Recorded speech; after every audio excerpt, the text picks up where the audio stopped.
Yung authenticity, I guess, nung values for respect for people, it's not something that you can impose because of your position. I always make it a point na you start a meeting, nagkakamustahan kayo. Na-appreciate talaga ng mga tao yun eh. If they see it in small things and big things, mararamdaman ng mga tao yan eh. It's how you treat them every day. Minsan, dumating si Sir Manny sa office. Ano, kailan tayo inom sa bahay ninyo? Balita ko, maganda yung inuman doon ah. Sabi niya, "Kaya sir, gusto mo mamaya eh." Sige nga. Sige, tingnan ko yung schedule ko. Nagulat ako, tumawag si Raymond. Itay, papunta kami dyan ha. Sir, maganda ka ng iyawan. May dalang steak, sausage, tapos may dalang na rin siyang alak niya, sarili. Nag-inom kami doon. Siyempre, pumunta na rin sila ibang katrabaho. Nagpalaro pa siya ng darts. Siyempre, nakaka-proud. Siyempre, boss. Boss Manny, pumunta sa bahay mo. Nakakatuwa. Yes, magkakaiba-iba tayo. But dito, doesn't matter. It's not about roles, levels, pinanggalingan. Ano siya eh, parang when we all sit down in the front, we're all equal. When we're all chugging the beers and having conversations.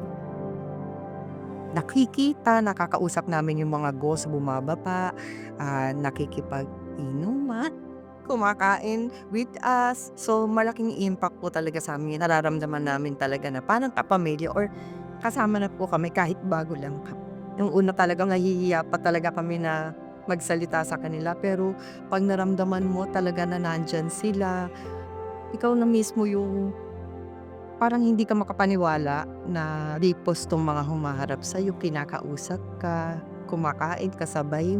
First time po talaga, lalo na ako sa tagal ko nagtatrabaho po. Sobrang pasasalamat po namin na napunta talaga kami dito kay Active Asia.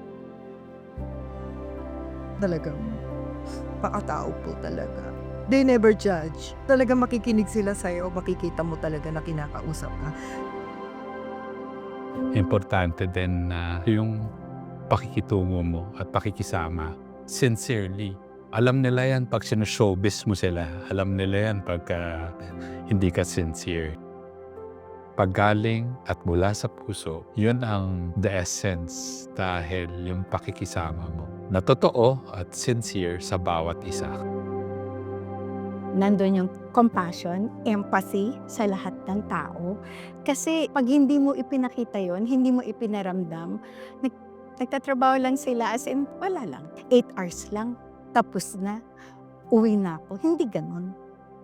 Kahit pag uwi, kung mahal mo, may puso ka, nakikita mo sa mismo mga nasa taas, nagre-reach sa'yo, tatanungin ka, kumusta? Kasi when I came in, ang dami kong sinasabi, ang dami kong reklamo, and I'm used to working alone. Ako yung box, ako yung accounts, ako yung procurement, ako lahat. Actually, umabot doon sa point na parang my Dell boss told me na apaka-anti-social ko to. Kasi parang I would start the day and end the day na nakadukduk lang ako sa laptop ko. So parang feeling ko that time, hindi ako tatagal dito.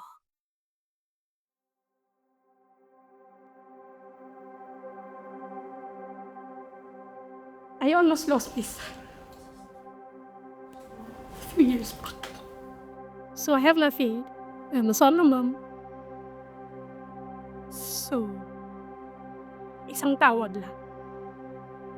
And then, the statement was, ano yung kailangan mo? Walang tanong. An explanation, walang anything. Just made a call. Told them what happened and they said, anong kailangan mo?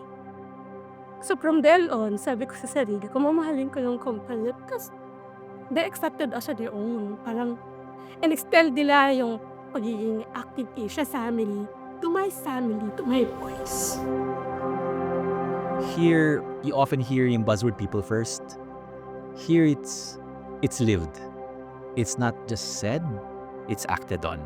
Time and time again, I've seen decisions by leaders across the ecosystem wherein yung tao yung pinaka-importante. Pag magkita, kamustahan, pag may nagkasakit, damayan, kapag nagkaproblema sa pamilya at yan. It's a cliche to say it's like family.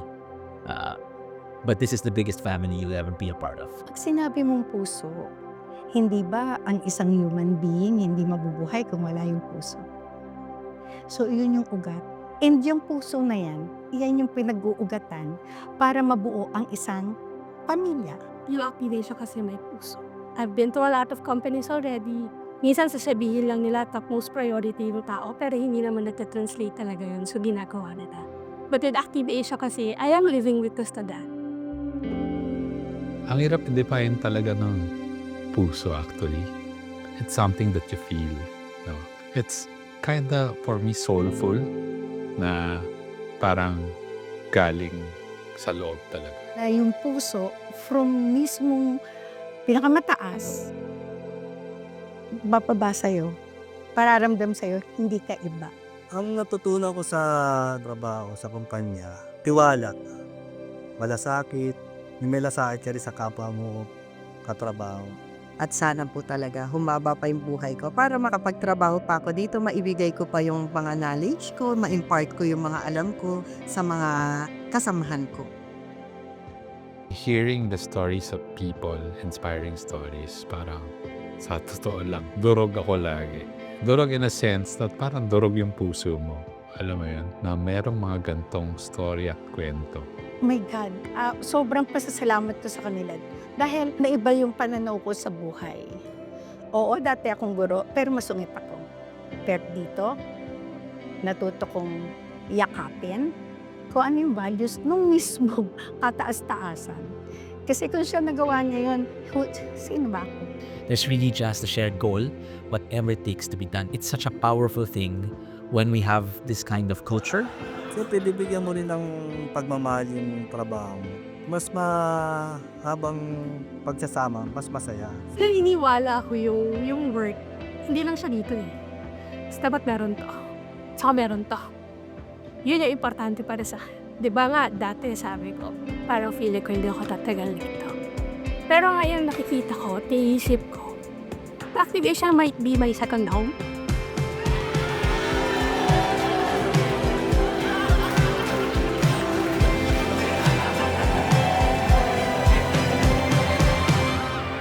Gusto kong iwanan sa kanila na yung puso na yan ang kailangan mong patatagin, hawakan, at iparamdam sa kanila na sila ay hindi empleyado lang. Sila ay pamilya.